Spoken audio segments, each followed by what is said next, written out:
En esta clase no quiero que creas en la Biblia. En esta clase no quiero que vos adoptes ninguna religión. Lo único que quiero es algo mucho más simple. Solamente te voy a pedir que pienses. Que pienses, porque si este libro es lo que dice ser, ignorarlo puede ser el error más grande de tu vida.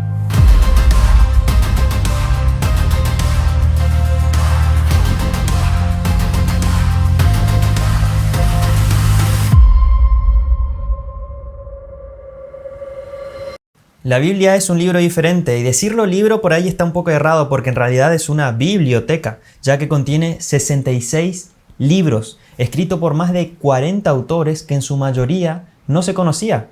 Por un periodo de 1500 años, es decir, por 1500 años se fue escribiendo lo que hoy tenemos como la Biblia, como un libro completo.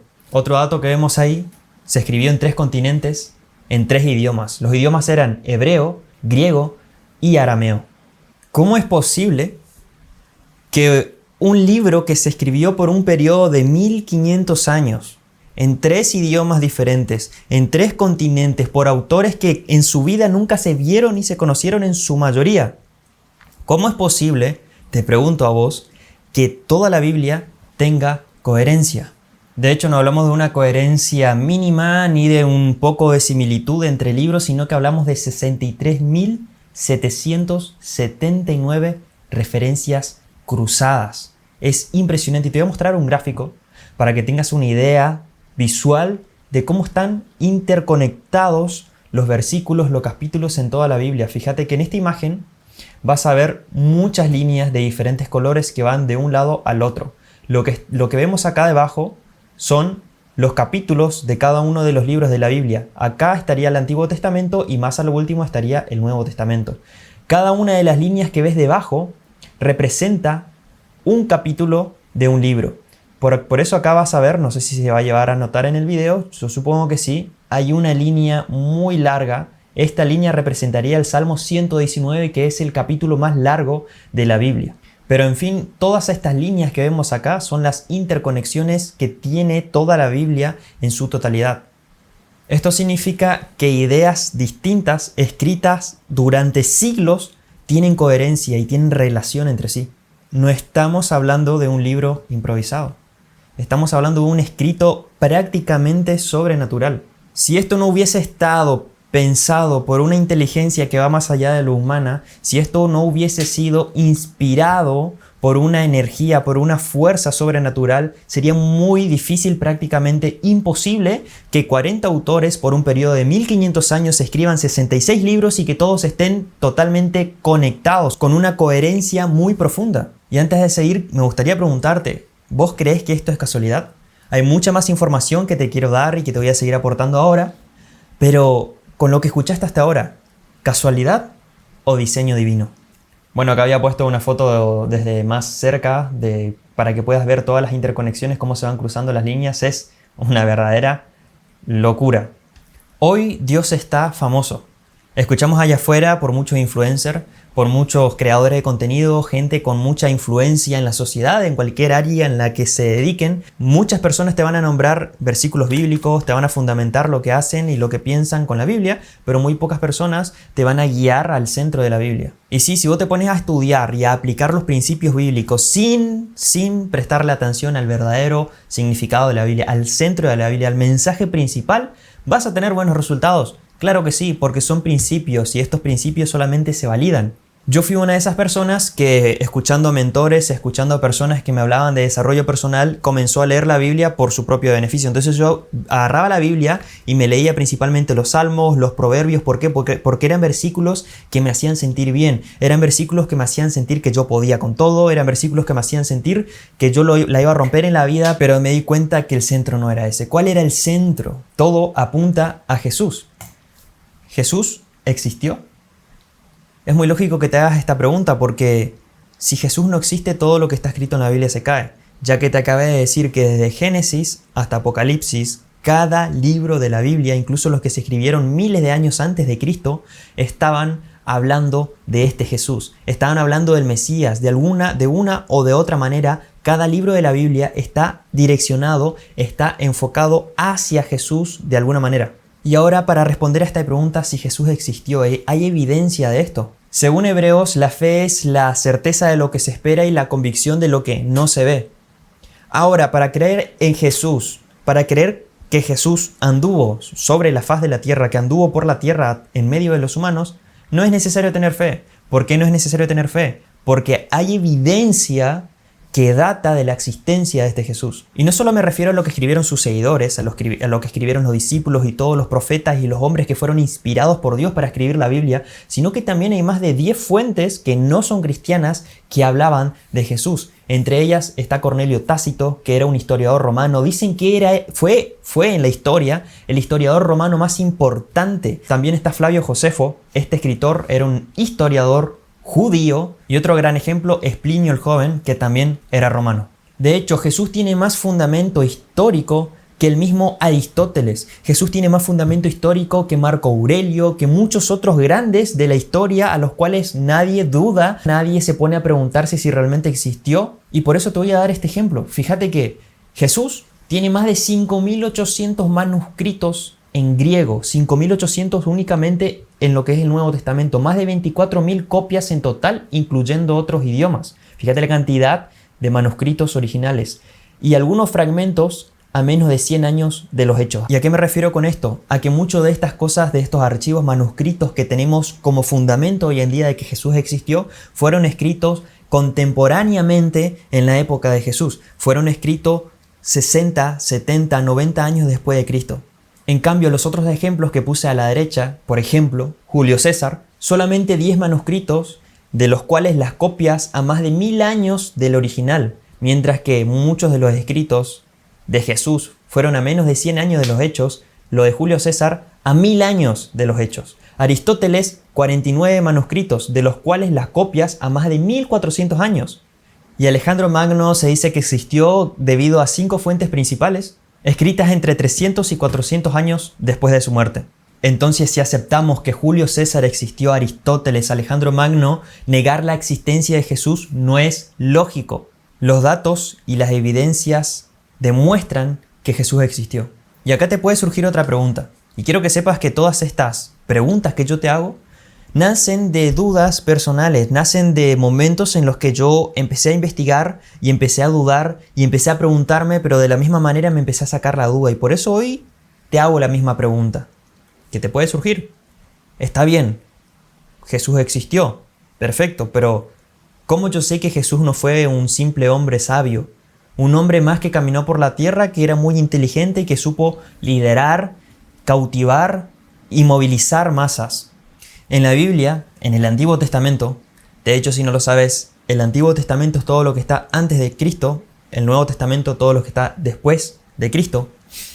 En este Antiguo Testamento hay muchos libros proféticos, hay muchas profecías, pero entre esas profecías vas a encontrar muchas profecías mesiánicas.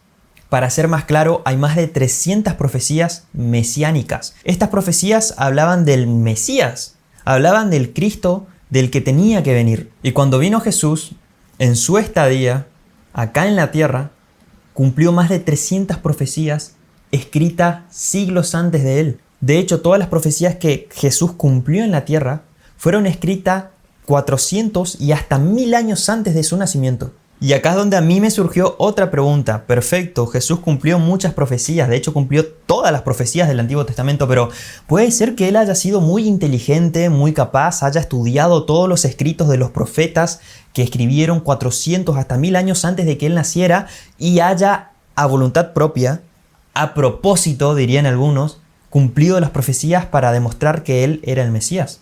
Y la realidad es que muchas de las profecías que fueron escritas podrían haber sido cumplidas a propósito. Por ejemplo, hay un momento en el que Jesús monta un burro y entra a la ciudad montado un burro, que era una profecía que cualquier persona podría cumplirla. Pero muchas otras profecías eran muy exactas y eran prácticamente imposible que una persona la pueda cumplir a propósito. Por ejemplo, su nacimiento. El nacimiento en Belén fue una profecía. Otro ejemplo es que él iba a ser traicionado por 30 monedas.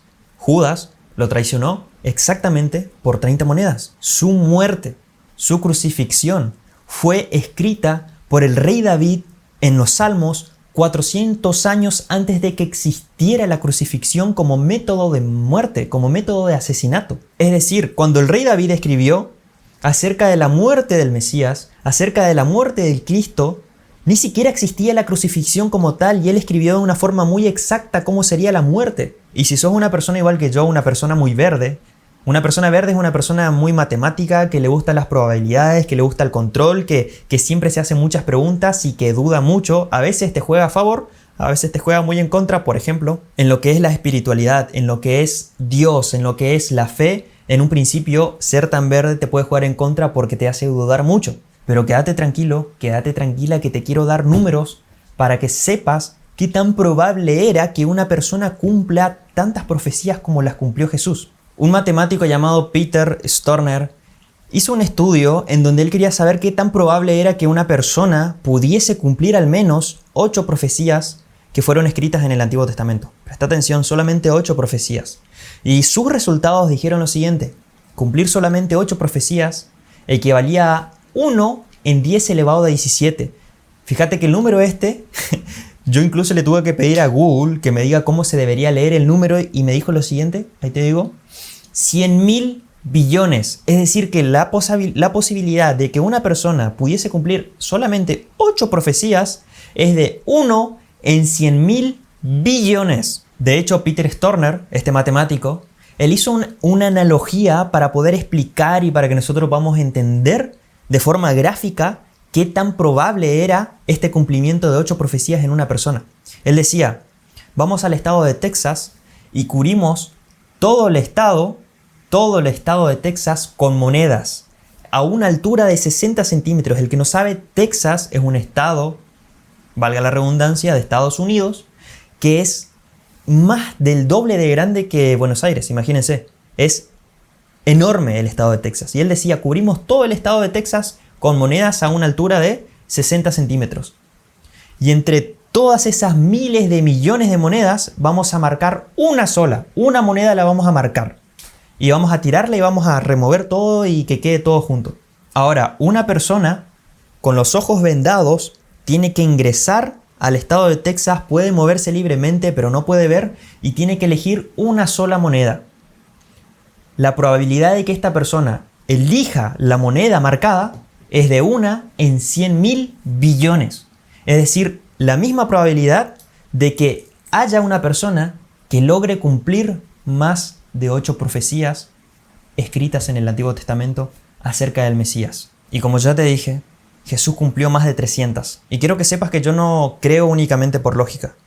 Si bien la evidencia y la lógica me llevó a indagar, me llevó a querer investigar y a considerar que realmente exista Dios, pero la experiencia que tuve luego de investigar es la que realmente me confirmó que ese Dios sí existe. Yo creo que Jesús es el Mesías. Yo creo que es Dios hecho hombre que vino a cumplir lo que nadie podía cumplir, que vino a pagar lo que nadie podía pagar, para que hoy, tanto vos como yo, podamos acceder al Padre, podamos acceder a Dios por medio de Jesús en cualquier momento y en cualquier lugar. Y es una buena noticia porque nosotros sentimos culpa, sentimos vergüenza, sentimos ira por cosas que nosotros mismos hicimos, sentimos culpa y vergüenza por errores que cometimos. Pero hoy te digo que si ese Jesús existió y que si es real, esa culpa ya fue pagada. Esa culpa ya está consumada, esa culpa ya no es tuya, sino que Jesús pagó el precio. Lo único que tenés que hacer es ir a Dios a través de Él. Y en la Biblia está escrito que de tal manera amó Dios al mundo que envió a su Hijo unigénito para que todo aquel que en Él crea no se pierda, mas tenga vida eterna. Solamente hace falta creer. En Apocalipsis está escrito, he aquí yo estoy a la puerta y llamo, si alguien me abre la puerta. Si alguien me escucha y abre la puerta, yo voy a entrar a Él y cenaré con Él y Él conmigo. Está diciendo, si yo estoy golpeando tu corazón, estoy ahí, no voy a entrar sin que me abras la puerta. Cuando vos abrís la puerta de tu corazón, ahí es cuando Jesús entra y ahí es cuando Él tiene esa comunión y esa relación con tu vida. Y también está escrito que de modo que si alguno está en Cristo, nueva criatura es, las cosas viejas pasaron y aquí todas son hechas nuevas. Creer o no creer es tu decisión. Pero ponete a pensar en esto. Si vos crees en ese Dios y decidís creer en Jesús, la pérdida es limitada. ¿Por qué? Porque vas a llevar una vida de amor, porque vas a llevar una vida de paz, porque vas a llevar una vida basado en principios y fundamentos de excelencia que te van a llevar a vivir en paz con vos y con las personas que te rodean. Y si llegas al final de tu vida y Dios no existía y en realidad esto no era verdad, ¿de qué te perdiste? En cambio, si vos no crees en Él y al final de todo termina siendo verdad, tu pérdida es infinita, tu pérdida será eterna. Si creíste en Él y al final no era verdad, igual viviste una vida con propósito, igual viviste una vida con paz, dominio propio, con principios, como te dije, principios elevados, principios de excelencia. Y si no creíste, por empezar viviste una vida desordenada. Y cuando termine todo, te vas a dar cuenta que la pérdida no era solamente acá, sino que tu pérdida sería eterna. Y como te dije al principio, el fin de esta clase no es que vos creas ni que vos te conviertas a nada. El fin de la clase es que vos te preguntes si realmente vale la pena seguir ignorando esto o vale la pena comenzar a indagar, a investigar y a sacar tus conclusiones. Cuestiona todo, abrí tu mente a la posibilidad de que Dios exista, de que esto realmente sea real, porque este libro puede cambiar por completo tu vida. Nos vemos en la siguiente clase. Chao.